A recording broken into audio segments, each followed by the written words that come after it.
So the algorithm doesn't hate you at all. You are probably just following old rules of the app that are no longer trending. It's not the way that it works. It's not the way that your followers want to consume content. It doesn't mean they're not interested in you. They're just not interested in the way that you share content anymore. And that's why it's so important to stay on top of these trends so that you can keep delivering content in a way that your audience want to consume it.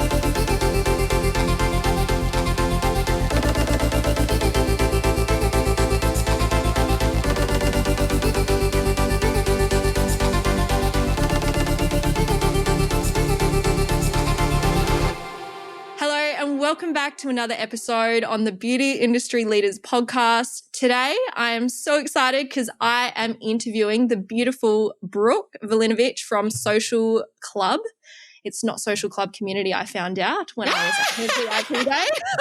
But it's going to be a really exciting time for us to discuss all things Instagram, running a business, the realities of what goes on behind the scenes, and also how she has been able to tour with L'Oreal this year and has been asked to go on tour again for next year. So welcome to the show, Brooke. Hello. Thank you so much for having me. I'm very excited to be here and chat everything that you just said we were going to chat about and more. For all the listeners who have maybe never heard of you before, or maybe they have seen you on socials, outside of Social Club, who is Brooke? I'm a mum. I'm a wife. I am a sister, a daughter, a friend. I was a digital nomad for a while, but we are solidly living in Croatia now. So I'm going to put the digital nomad title to the side and retitle myself Living Overseas Traveller. That makes me sound like a gypsy. Nothing against gypsies. If the gypsies are listening, that's who I am. So you're like a migrant, an immigrant, a migrant? I don't know. I guess so. You got a tourist visa, or if you got like a living, like what's the visa you're on? That would help. We've got a temporary residence visa and we're applying for citizenship because both of our fathers are from here. So we've got lineage here. I'm a part-time visa hustler. That's what I am. My side hustle is visa applications. Oh, Lord. I know a few people that would need your support for sure. No, I have no advice to give because it is the most frustrating journey ever. So please don't ask me questions about visas because I am wrong. Bless. So I thought you were going to say something about donuts, to be honest. That was like your number one thing I always say. I love food. I do love food. I do love donuts. I love red wine. I love lychee martinis, passion fruit martinis, and sleeping. Honestly, that was the best pitch for a friend application ever. If I ever saw that, I would be like, tick, tick, tick. We will get along like a house on fire. Good times. So outside of the Brooke Vulinovich lifestyle, you've created this incredible brand and community, the Social Club. Can you tell me and the listeners a little bit more about what exactly that entails? So Social Club started as a weekly training video and written lesson for small business owners who globally wanted to learn how to use Instagram to grow their brand and sell their products and services.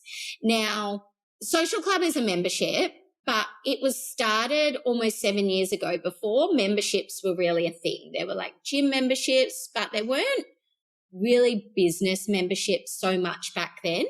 So it all grew very organically because business owners would come to my in-person training and I would teach them a 3-hour workshop on how to grow your business on Instagram. And then they would leave the training and something would change on Instagram. And they would contact me and say, do we come and repeat the 3-hour training? And I felt like, well, no, that seems like both a waste of your time and a waste of your money, but I need a way to be able to communicate these changes with you and keep you up to date with what's happening on the platform and how you can keep changing your strategy so you can work with the platform and grow. And that's really why Social Club was created, to be able to keep business owners learning and growing and motivated and accountable, because each week you get an activity to do on your Instagram to keep your business growing. And then as it grew, the community came sort of second, because as the membership grew, I was doing events to bring the members together. And obviously when you bring people together, a community starts to form and relationships form, friendships form, businesses have formed through business owners meeting other business owners in the membership and creating something new. So I'm very proud of it. It wasn't the plan.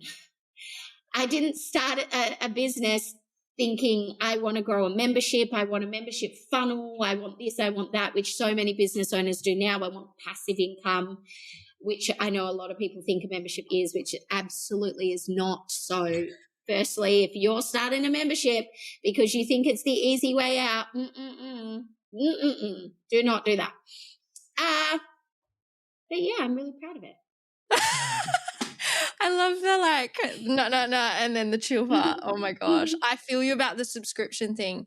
Building something out in the back end is a massive thing for beauty salons and stuff like that. Now, a lot of people have moved towards more the membership model because A, they're trying to bring in that consistency in income, and B, they're trying to create more of a cost-effective solution for all the people that are wanting their services but can't necessarily pay a massive amount up front. But what they don't see is the marketing.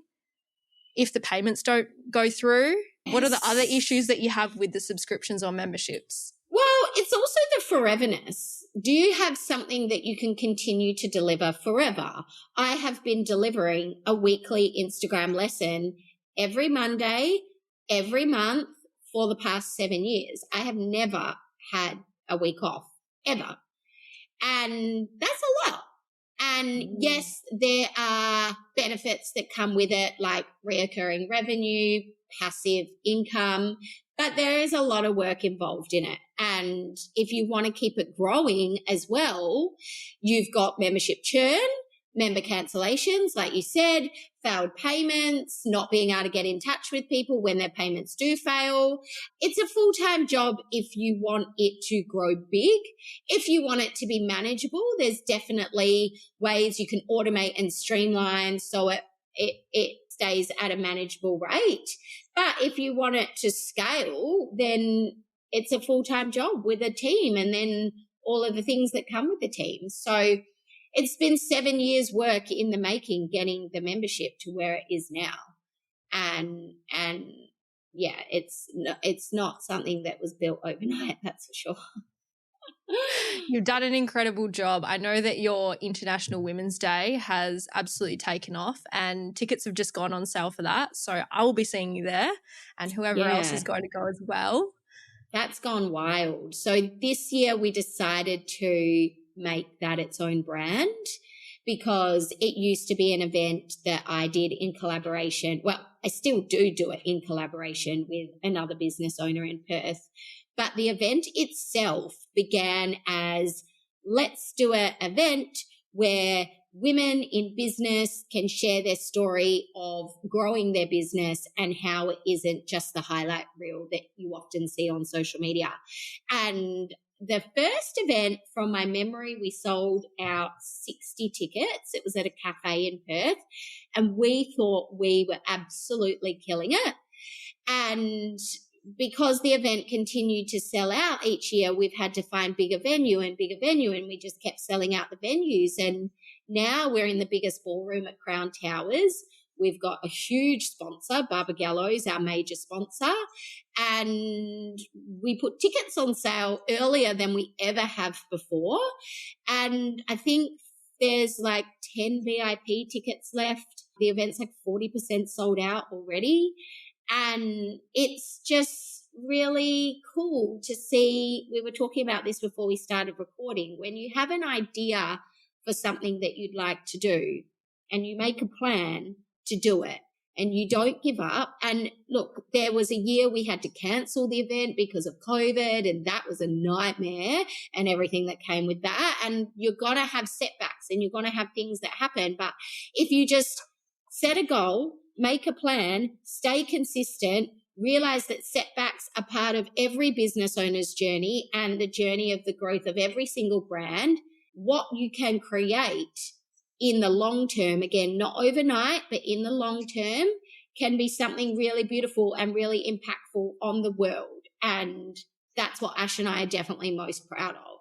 The impact the event has on the small business community in Perth and the opportunity that it gives to allow business owners that perhaps have never shared their story to have a stage and an audience to share their story, to inspire others who are on that same journey to really not give up. Super powerful, and I think very inspiring for a lot of people to see the entire journey or hear about it, not just the pretty picture perfect Instagram highlight reel that is often shown online. In terms of what you've seen in the last 12 months across Instagram, all the changes, updates, just the way of the world, what are some of the common themes or trends you've started to notice? People's attention spans are getting shorter and shorter and shorter. I think the average attention span now, I was reading something yesterday, is 8 seconds, which that's little. That is a little amount. So on Instagram specifically, text has become huge. Instagram used to be a picture on your feed with a caption below, and that was where text lived on the platform. Whereas now people are captioning their stories. They're writing so much text on stories. They're writing text on top of images and videos, and text enables you almost to capture more attention because your audience has to pause on it to read the text and they have to think to read the text. So it's a really good way for brands to be able to move with the consumer trends and capture more people's attention if you use more text on Instagram in as many places as possible. Do you think that the audience has to have some kind of level of likability to read that amount of text? Because I definitely know that some people would look at a large chunk of text and go, oh my gosh, nah, skip, next one. Yes and no. I think it depends on the platform as well. Like if you look at TikTok, text doesn't really belong so much on TikTok, but you're happy to watch TikTok with sound on because you know there's no other way to get the information. Whereas Instagram feels like a quieter place that you can open the Instagram app in silence and still receive value from it. And in order to do that, you have to be happy to read the text. So it's platform specific. I love that. Super insightful, because I feel like for me, I've noticed with my stories, if I'm putting text on it, especially if it's just one large amount of text on one single story in a 24-hour period, I'll get 5 to 10 times more the amount of views than if I were to put up long videos or if I were to put 5, 6 stories in a row. Absolutely. Yeah, there you go. And I'm the same. And I know a lot of others that are very big in the Instagram world, other Instagram coaches have come to that same conclusion. So it's definitely not a fluke. That is definitely where the app is going. And it may even be to do with creating a point of difference between Instagram and apps like Snapchat and TikTok. We'll see. We'll see. All I know for sure after a decade almost of doing this is that every year it changes. The way that the consumers use the app changes, the way that the trends of the bigger brands using the app change, and that filters down through to small businesses, and gradually everyone's doing it. So interesting, because I always thought there's no way you could bring out a social media marketing degree because of the rapid rate of changes that come out. Even with marketing degrees, you're not necessarily learning how to use social media. You're learning foundations of marketing. But every single week there's a new update from Adam Masuri, and then the creators account is saying one thing. And I feel like a lot of people get really overwhelmed by Instagram, and I wanted to ask, I obviously have my thoughts on this, but what are your opinion to someone who's going, oh, it's the algorithm, and they're always blaming the algorithm for them not being able to get larger reach, not being able to grow followers, not being able to get clients? The algorithm is your best friend, and you need to lean into it, because life was much harder before the algorithm. When I started my first business on Instagram, before there was an algorithm, we had to post every 2 hours, 7 days a week, just to stay at the top of the feed. So if I was coaching a business owner now and said the only way for you to grow on Instagram is to post every 2 hours, I don't think I'd have any clients. I I don't think I would have much of a business at all, because everyone would hate me and no one would do it. So the algorithm was created to show you what it thinks you will be interested in, so that you stay on the app for as long as possible, so that you're delivered more ads, so that Instagram makes more money. So the algorithm doesn't hate you at all. You are probably just following old rules of the app that are no longer trending. It's not the way that it works. It's not the way that your followers want to consume content. It doesn't mean they're not interested in you. They're just not interested in the way that you share content anymore. And that's why it's so important to stay on top of these trends, so that you can keep delivering content in a way that your audience want to consume it. Like you said, you've noticed yourself, Sammy, when you share stories that have heaps of text, you get 5 to 10 times the views. 2 years ago, that wouldn't have worked, but it is what works now. So lean into it. Don't ignore what people are saying. Also, don't ignore your insights. If you find something that works, do more of that. The best part, or one of the best parts about Instagram as a marketing platform, is you don't have to guess the results. You don't have to wait to get a report about the results. You can log into your insights at any time, or just tap on the insights for the individual post at any time, swipe up on your story, and you can see that live data on what your people, your followers are responding to. If they're not responding to it, they didn't like it. Try something else. That data is there and accessible. So look at it, use it, and be open to adapting your strategy. I think any business owner who is going to see the longevity of their business, and I have had the pleasure over the past 10 years of working with some absolutely incredible business owners, people that I've always looked at and admired, the ones that move fast, the ones that listen to their customers and are willing to adapt as they move on, are willing to take on advice, are willing to try something new, are willing to learn something that they might not particularly like, they're the ones that grow. And anyone can do it. I think to add on to that as well, it also requires some foundational level of understanding the basics of marketing. Like, who are you speaking to? What do they value? How are you positioning yourself in the market as different and not the exact same as everyone else? And if you're thinking, oh, why am I not getting any engagement, or why isn't this post working? Maybe you're posting really boring content. You're posting the same thing over and over. We've already seen that same angle, same person 50 times in the last 2 years. Like, they're bored. Yeah, absolutely. Find ways to re-engage your audience. And often it is from trying something new, from trying something you haven't done before. And that's scary. Human beings like to sit where they're comfortable, but businesses don't grow from places of comfort. Business goes in ups and downs, and look, sometimes everything is working and you're winning and you're growing, but what goes up must come down, and before you know it, it'll be going in the other direction. You've got to be open to adapt, to pivot, to try something new, and that's the way that you keep growing and your brand will survive. It's really interesting what you were saying before about following all the trends, because I think a lot of people get so caught up like, oh, I don't want to have to get on camera and dance like an idiot, or I don't want to have to show my face, or I don't want to have to do this. And I think there's a massive difference between following trends and then also being a part of the evolution of social media or of the world. If you are going, let's say you were someone who started a business, 10 years ago, and social media comes out and you think, no, I'm sticking to my brochures, my flyers. I'll go put some ads in the newspaper.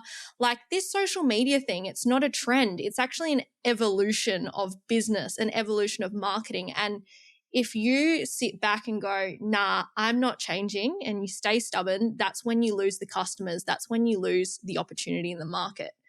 But in terms of like quick trends that are jumping on, going viral and all of that, I think if you take away that pressure of I need to do every single new trending audio and trending trend, I don't know how else to say it, it takes the pressure off. But understanding that like Instagram, TikTok, all of this social media world is here to stay. And if you're not leaning into it now, it's only going to keep biting you in the bum further down the track.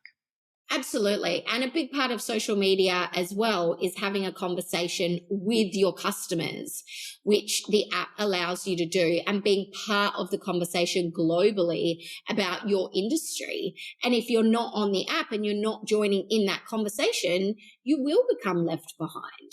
But everyone can get on these apps. You can do it for free. It doesn't cost you any money. So you're silly not to. You're silly not to, because it's not going away. Like you said, Sammy, it's evolving and it's growing. And best time to start was 6 months ago. Second best time today. Today. Absolutely. I'm really curious to know, like you've obviously spent a lot of time on Instagram over the last 10 or so years. You've worked with different brands, and I know that you've also toured with L'Oreal. So you've been a part of businesses that aren't just necessarily beauty, but you've also been right in the depths of beauty. What are the biggest mistakes that you see beauty businesses making when they're trying to grow on Instagram? And what would you say the top 3 basics they should get right first? When they put no DMs in their bio, that is a big, big, big, big, big no-no.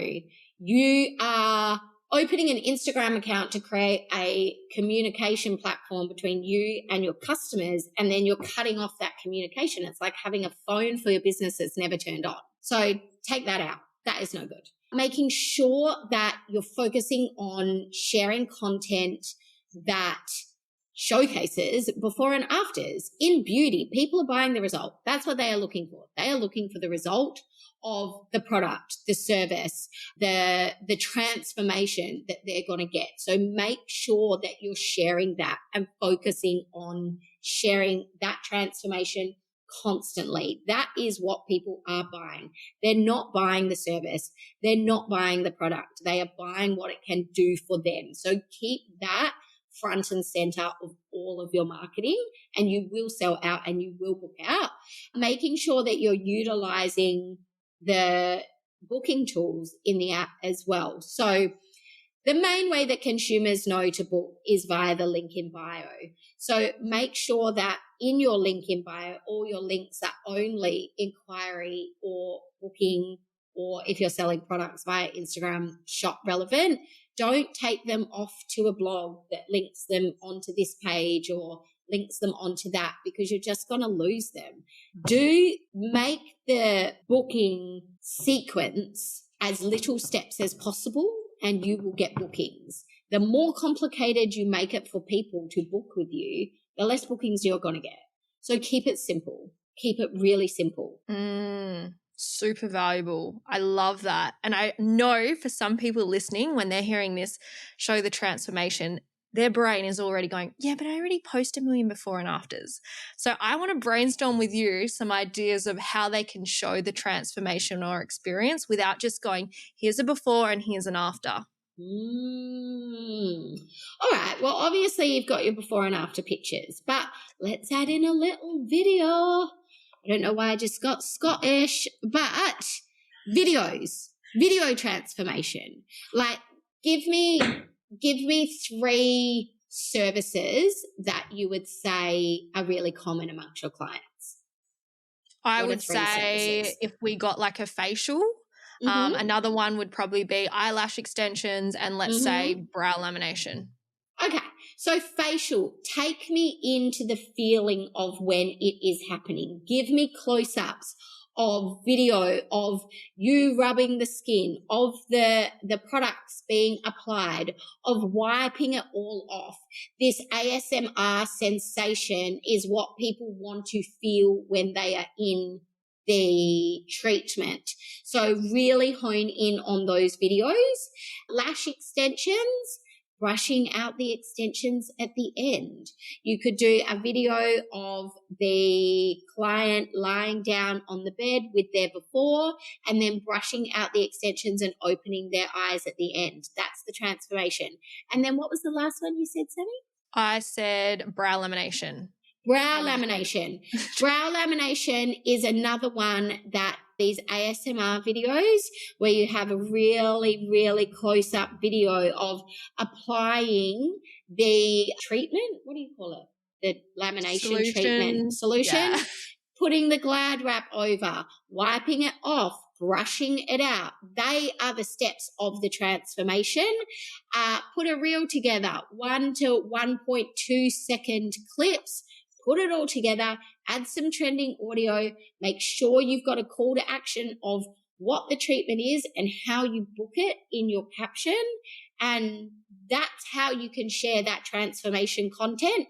You can also then put that video on your story. I don't mean sharing the reel. I mean saving the reel video to your camera roll and then putting it on your story. So it looks like one story, but it's got multiple clips of the process leading to the transformation. I absolutely love that. I would even go further and say, don't just show the actual service transformation. Interview your clients. Ask them for video testimonials. What's their before? How were they feeling? Have they had a botched DIY beauty treatment at home? Have they been to another place and they haven't had a great experience? The color's wrong, all their lashes have fallen out, whatever it is.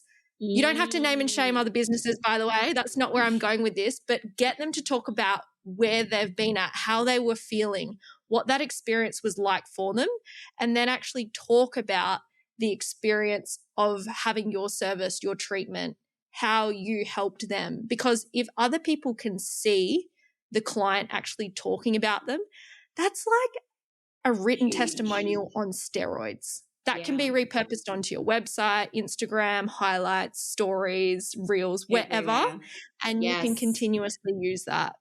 Yes, absolutely. You can even use the voiceover clip on a video. So there's once you get that testimonial, there is so much that you can do with that information. I was going to say as well, making sure that you're focusing on the problems that it solves as well. So why get lash extensions? Why wouldn't I just curl my lashes and put mascara on? Why get lash extensions? Why wouldn't I just apply fake lashes? Why lash extensions? Focusing on what problem that service solves and talking through that in the content as well is going to help your audience relate to the problem and then visually see the solution. And that's what they're going to book. That's what they're going to buy. I love that. For so many people in the beauty industry, they don't really have much of an understanding in marketing. I mean, as business owners, a lot of us don't. We kind of just come from school. We go, okay, I'm going to start a business. We have a great product or service. And then we're like, how do we sell it? Now, I know in beauty, there's a lot of people who just jump on stories and put bookings available, or they're put in their caption, booking now. What are some better solutions or ways of advertising their availability, maybe using some urgency and scarcity to push more bookings through rather than just saying, hey, look, I'm available? Things like putting up a transformation video and saying appointments available this week. So I'm not essentially booking the time, I'm booking that thing. And I want it ASAP. And then wiping out the appointments as well. There is that scarcity marketing concept of seeing things gradually disappear that makes you feel like, oh my God, I need to book in. I need to buy that now. We're also coming up to Christmas, some of the busiest time for beauty salons. So what availabilities have you got between now and Christmas? There's 4-5 Saturdays till Christmas. And for salons, that's like the busiest day, right? So putting the availability for the days, we've only got one appointment left for Christmas. Here are the other appointments on different times. That's what's going to help people really be pushed into booking because of that urgency as well. I think some other ones that have worked really well with my clients I'd love to share is talking about, once again, what are the problems that they're experiencing? What could their life look like once they've experienced the service? How your way of offering it, the experience, the transformation, whoever, whatever, is different from everyone else, and then getting them to reply with a keyword or having that booking link there for them. Instead of always just putting up, here's the available appointment times, start thinking about how do you actually sell them into wanting that service. Because for most people, if they come across these accounts in beauty, I can definitely say this for skin, there are treatments and services out there that unless you've had the training for them, no one knows what that means. Like I had a client the other day and she was offering plasma fibroblast. I think I said that right. And it's the one where they get all the little dots on your face and then they burn off and then the skin tightens. And like, look at the language I'm using right now. Very easy to understand language for the average person who has no idea what it is. If you're using all these big words and specific terminology that only other therapists understand, no one's going to connect with you. And I think that's one of the biggest downfalls in the industry is just going in with this, people are going to buy my services, but they don't actually understand what they're buying. And if you package it with more value or more understanding, they're going to trust you more and be more likely to buy from you as well. Absolutely. And that's such a good point. Don't speak the language of other beauticians because the average customer has no idea what you're talking about. I've been getting facials for the last 10 to 20 years and I couldn't tell you what the name of the facial was. I can tell you what it does for my skin. I can tell you how I want to look. I can tell you that my skin feels dry and I want to walk out with it feeling hydrated. I can tell you I want to get rid of all the bumps. I can tell you I want to get rid of the lines, the spots, the redness, but I don't know what any of the treatments are actually called. Yeah. Hey, Brooke, how was that AHA treatment with the lymphatic drainage facial with the, you had no idea. And you know what always gets me? When you have a facial and they say, make sure you don't use any actives. I'm like, what's fuck is an active? I've got no idea. I like activewear. What are you talking about? So that's the perfect example of your customers have no idea what the fuck you're talking about. We don't speak your language. That's why we pay you to do it. So speak in their language. So good. So good. I am really excited to talk about this topic with you. I've had a few people ask me, should I go down the path of having a personal brand or should I have a business brand? And I think in beauty, a lot of people start off as a personal brand without realizing, like they might go Lashes by Sammy Kennedy, Kennedy skin facialist. And then as they grow and they go from like that side hustle hobby mentality to, I want to grow a business. You've seen a lot of really successful people build these personal brands, but then you've also got beauty brands that are brands, if that makes sense. Yes. How do you know which way to head and what kind of questions would you be asking yourself to get those answers? Look, there's quite a few points on this. So we'll run through them all, right? Yes, you're absolutely right that when people start off, they will generally personal brand themselves without realizing, because especially as a service provider, it is just you. There's not many beauty businesses that start with 25 staff.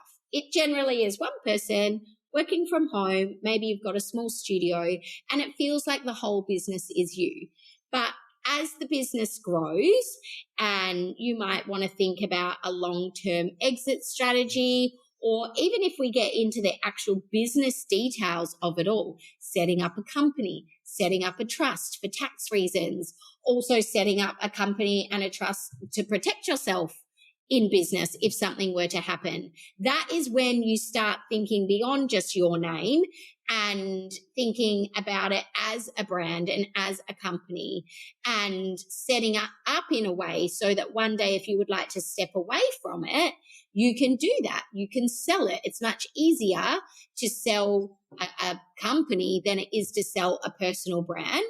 So that's sort of thinking really big, really down the track. There's definitely no right or wrong, though. And there's also absolutely no reason why you cannot sell a personal brand down the track.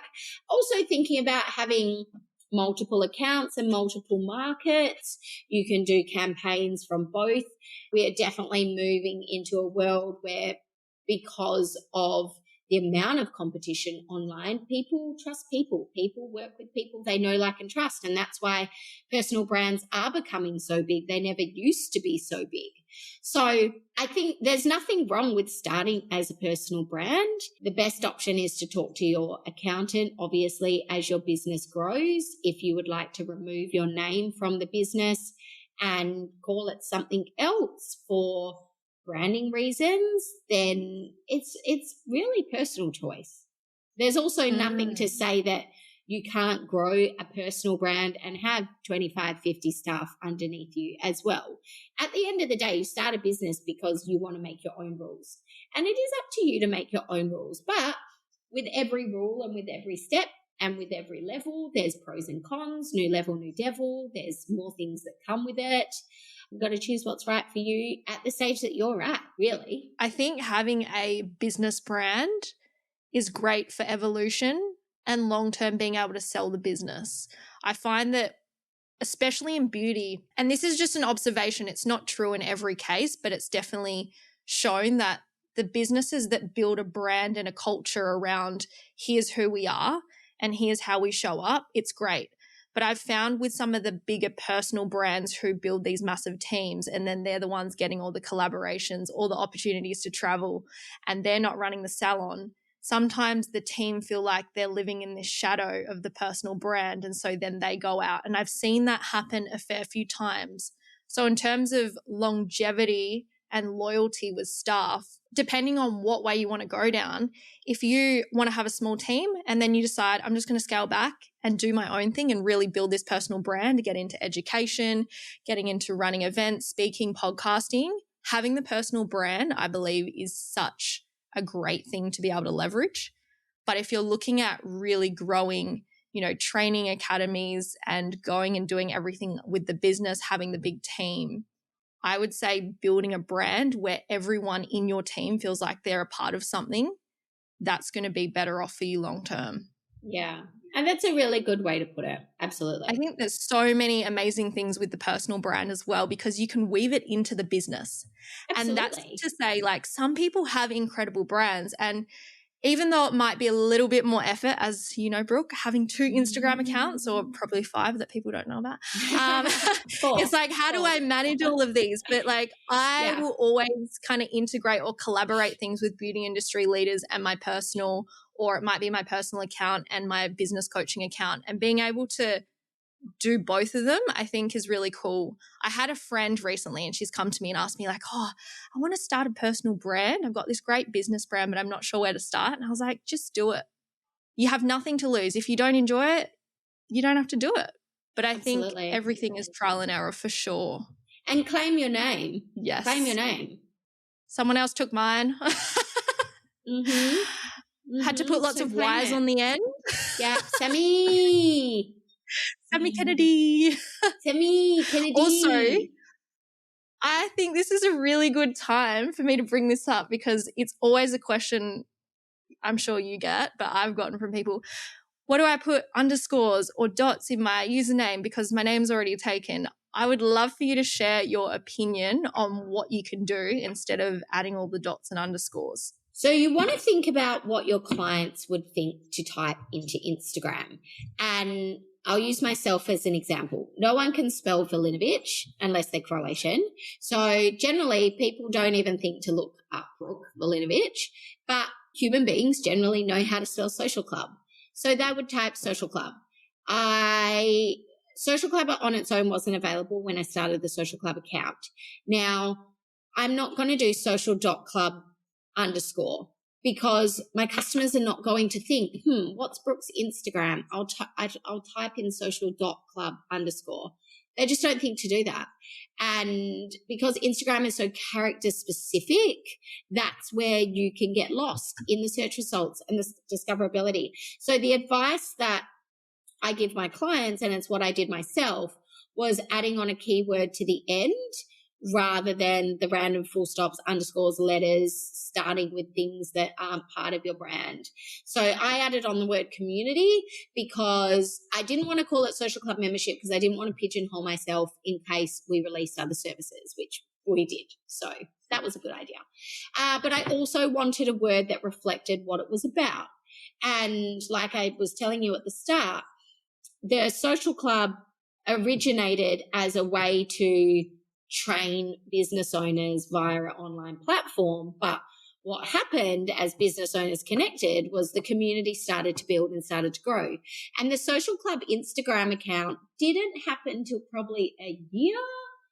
I'm thinking a year-ish, maybe 6 months to a year-ish after I introduced the Social Club membership as a service in my business. So as I saw that the community was starting to form, that's why I went with the word community.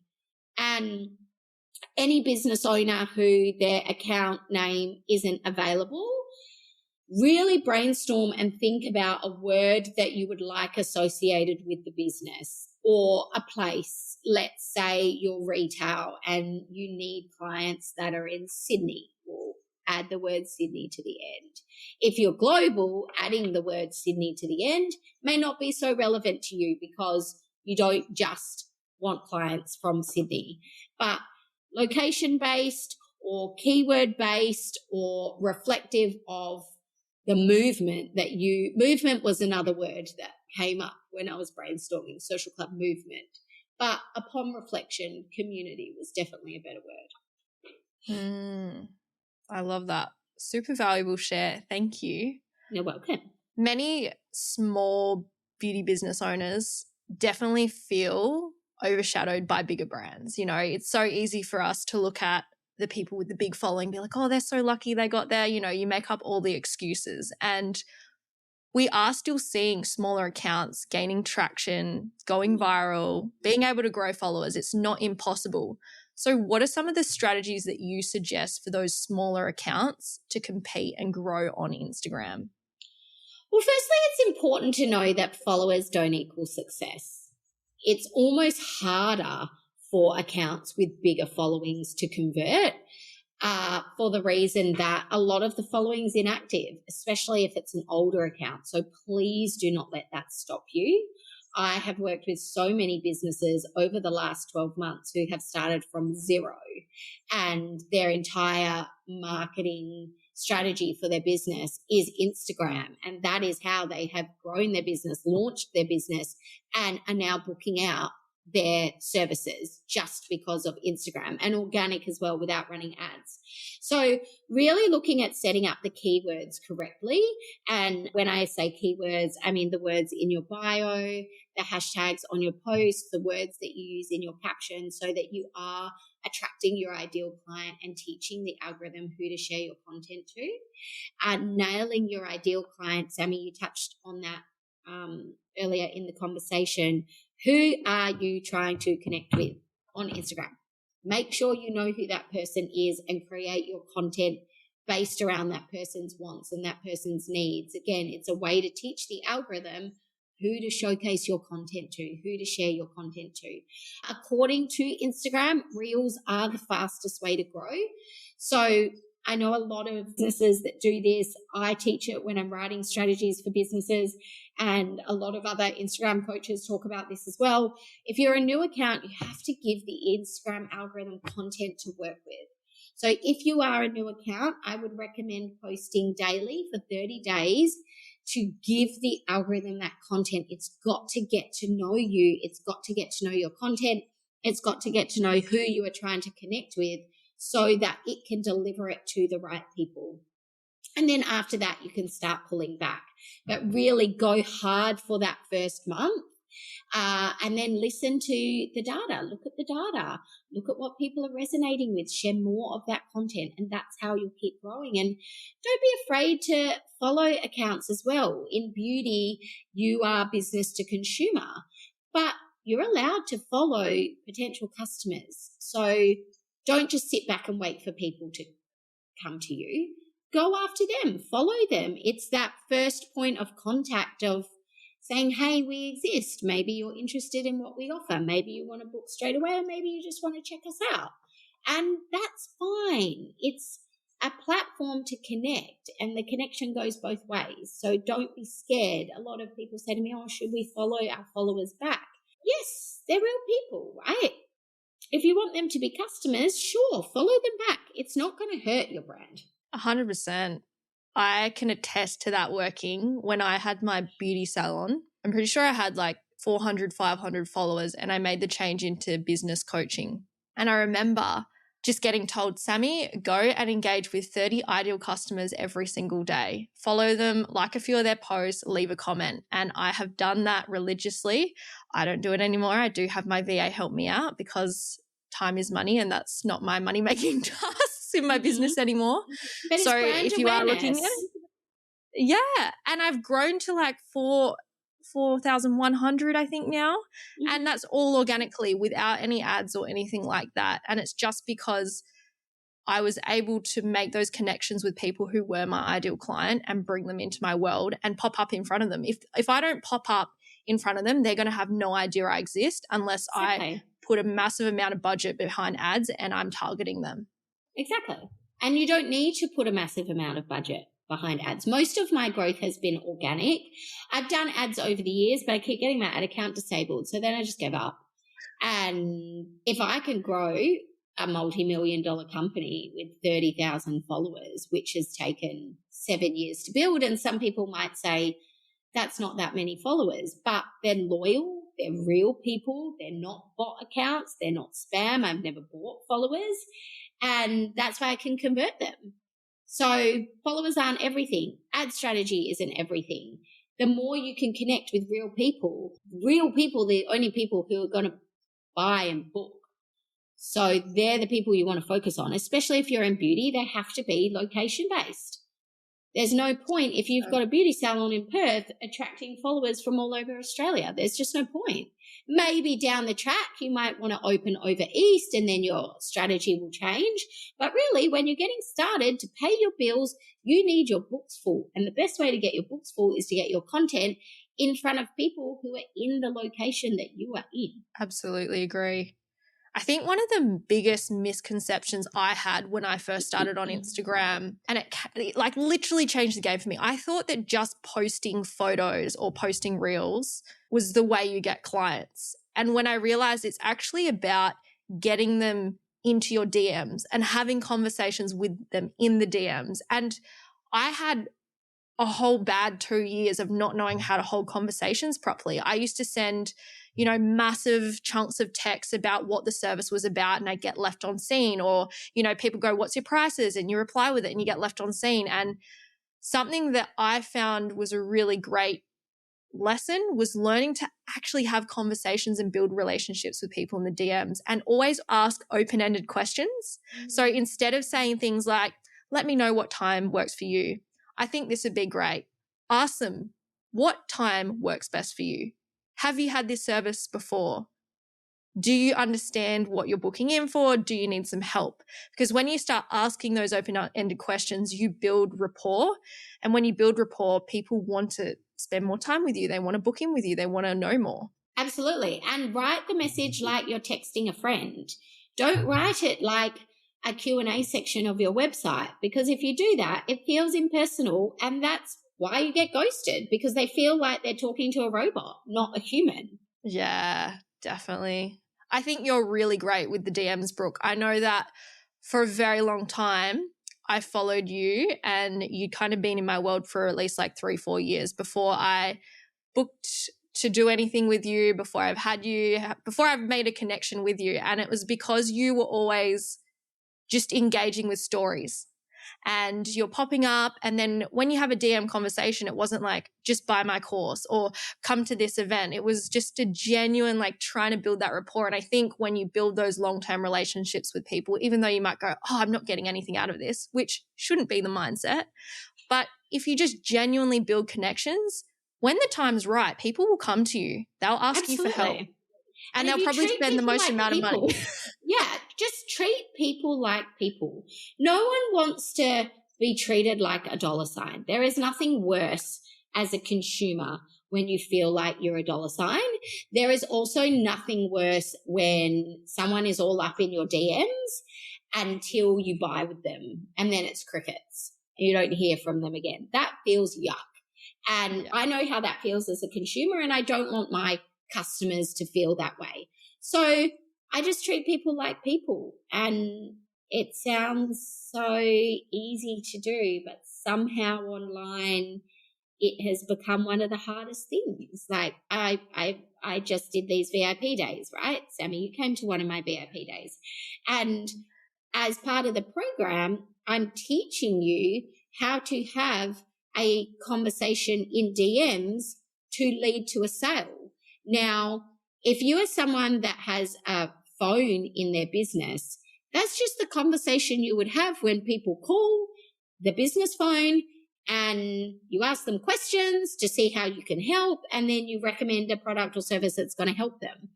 Now, over the years, business owners have forgotten how to talk to people, and they get in DMs and they either just share a link straight away to a product or service. They don't ask any questions. It's just, it feels so shovey. Shovey, is that a word? Like it's being shoved on you, and maybe you don't know enough about it yet. You don't know if it's going to solve your problems, and you do need to be nurtured through the conversation a little bit and nurtured through that purchasing decision.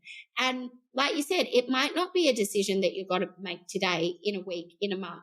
But if you can keep the DMs open, then and continue to post content, you're going to be the business that stays top of mind. So when that problem that they have needs solving today, you are who they think of. And they also feel like they can reach out because you genuinely care. Definitely. So to now talk about your tour with L'Oreal, that must have given you some really incredible insights, being able to work alongside the biggest beauty brand in the entire world. They own 36 different beauty companies. It is insane to see what they're valued at. What did you learn? What was the whole experience like? Amazing. It was amazing. It all came about very organically as well, and made me honestly feel a little bit silly. I'll tell you how it came about. So I have a friend in business, started as a client, became a friend, Sonia Podolsky-Raymond. I can't help but say her name, like Sonia Podolsky-Raymond. She is a Google Ads specialist, and she had been asked to teach a masterclass for them. Now, I didn't know this was going on, but they basically said to her after her masterclass, we're looking for someone to teach Instagram. Is there anyone that you could recommend? And she recommended me, which was very kind of her.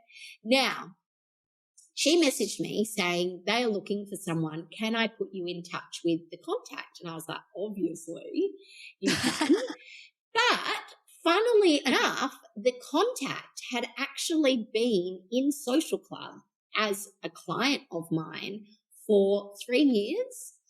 And this is why I feel silly, because she had joined at a time when Social Club was growing really, really fast. Sometimes we were getting hundreds of members a day, and I had a team. And at the start, obviously I did it all myself, but as the Social Club grew and as the business grew, I had to bring in team to manage the community.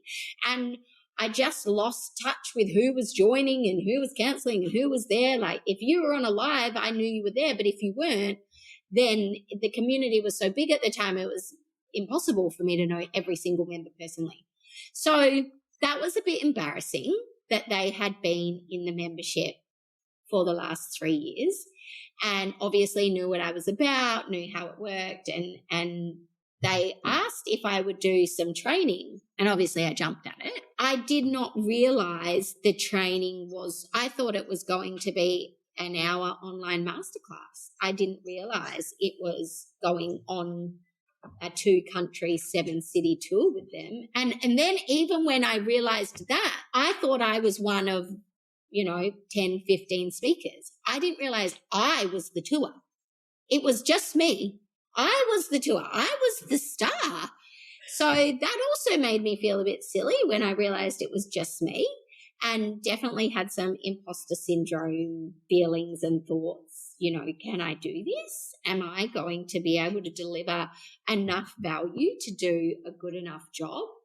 But they asked me back. So I guess I did.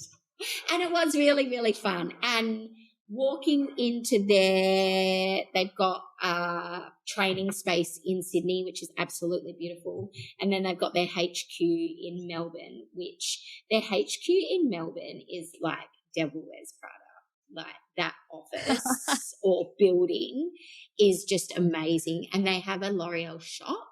So they have a shop inside, and the people that work there can go, and they've got every single product from every single brand, and it's like the Vogue closet.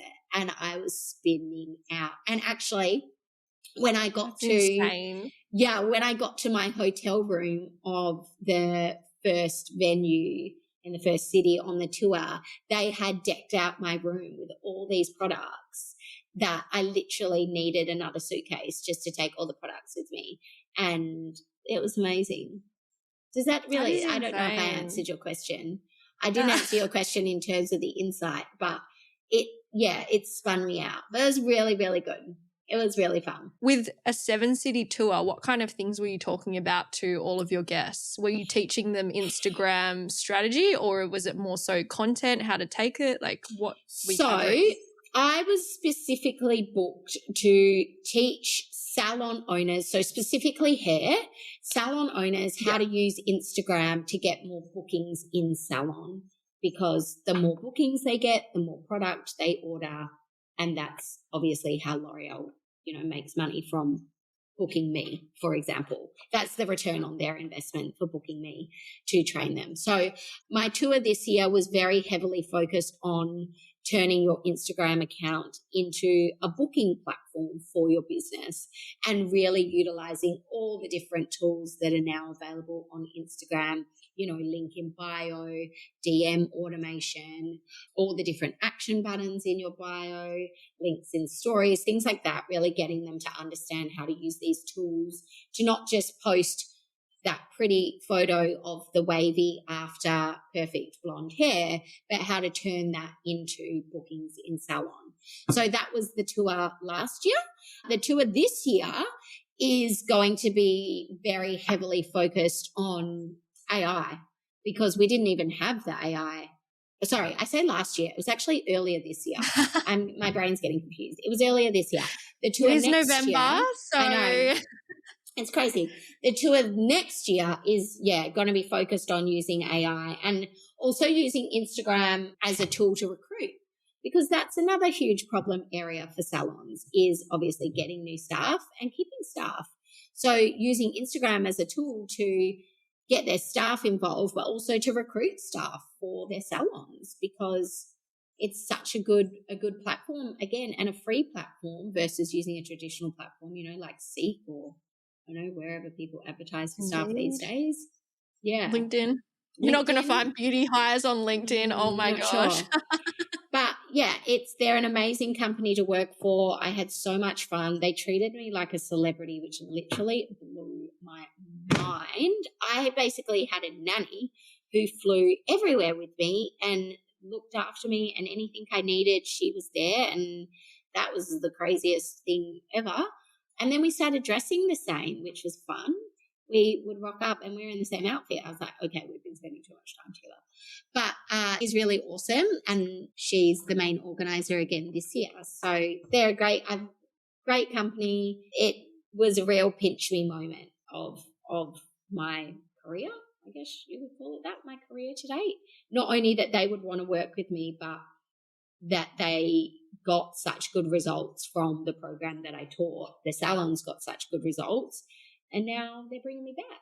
So that's super exciting. Yes, You have to follow along for the journey, see where you're at. I'm expecting for along. you to be doing the little get ready with me, and you're getting the whole L'Oreal team doing your hair and makeup. Unfortunately, I still do my own hair and makeup every day. I know. I should put that in my rider. Must have team to do looks. Special requests.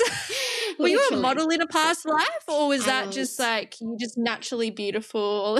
Oh, stop. No, I was a model, but that was all very accidental. So I was a really, really shy kid, really shy, like panic attacks every 2 seconds. So looking back now, like anxiety wasn't a thing back then, but I was a highly anxious child, and I don't know why.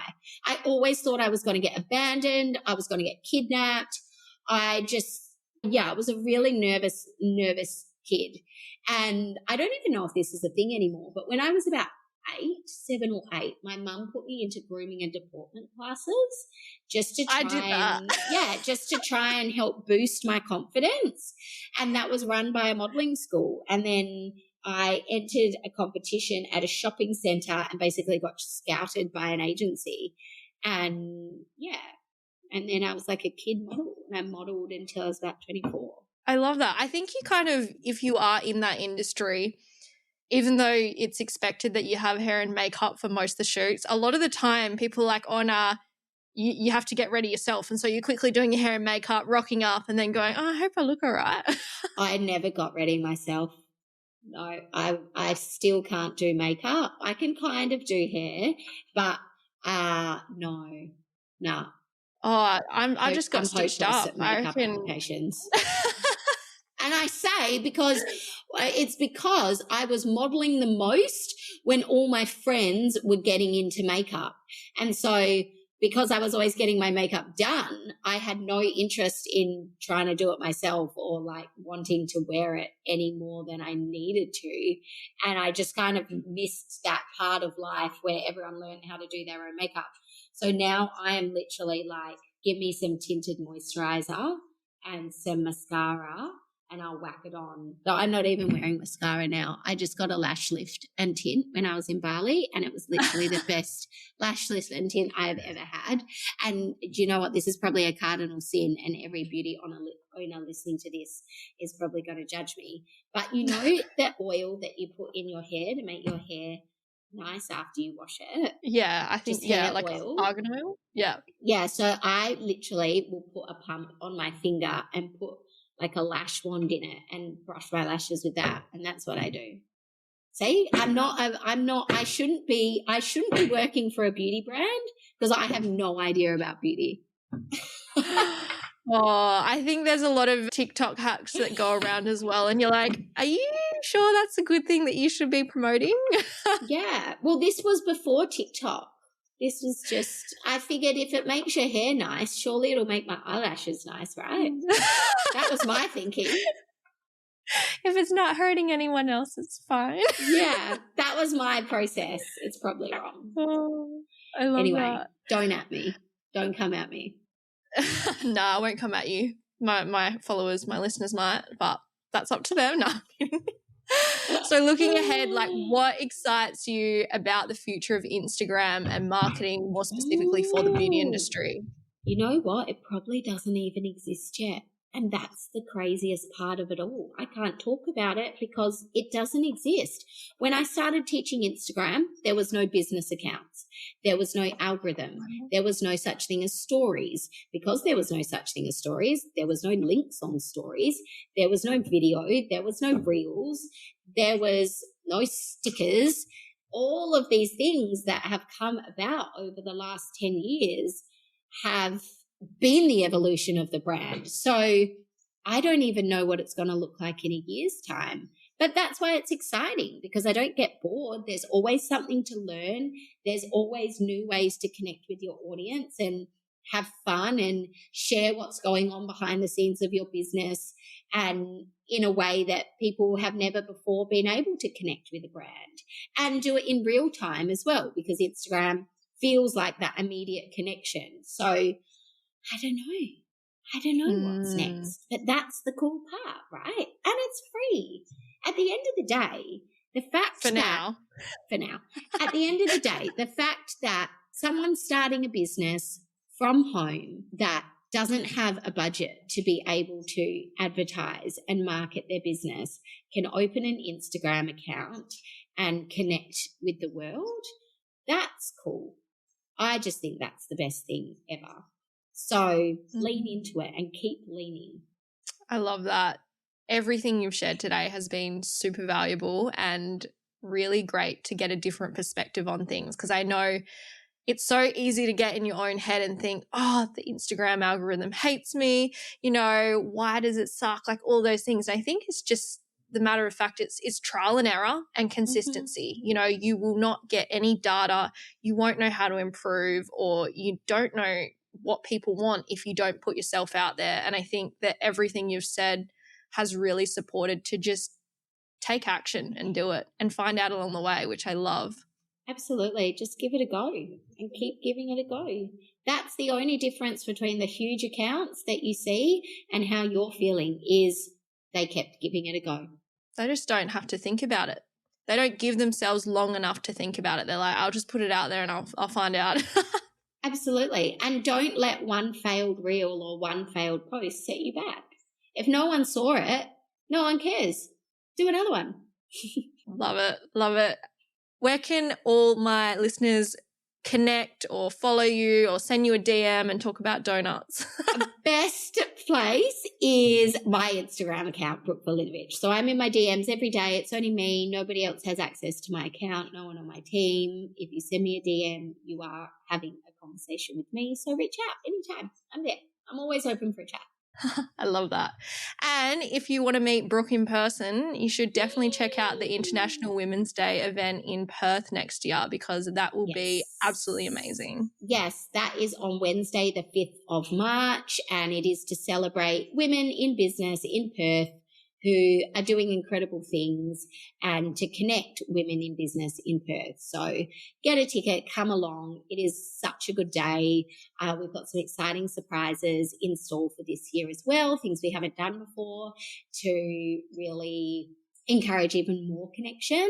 So there is absolutely no way you will not walk away with a new friend, at minimum one new friend, and leaving so inspired by what's possible in your business. And a lot of the time you really do get caught up in the social media highlight reel of business. And when something goes wrong, you think, why is this happening to me? Why is it me? Everybody else is doing so well. And when you hear stories of other people's failures, it makes you realize, actually, I'm just like everybody else. And if they can do it, I can do it too. So it is a really good reality check as well for a lot of business owners. Yeah, just to hear that business isn't the highlight reel that we often think it is because of social media. I love that. And I think it's super valuable what you're doing. So I will be there supporting. I hope other people tune in too.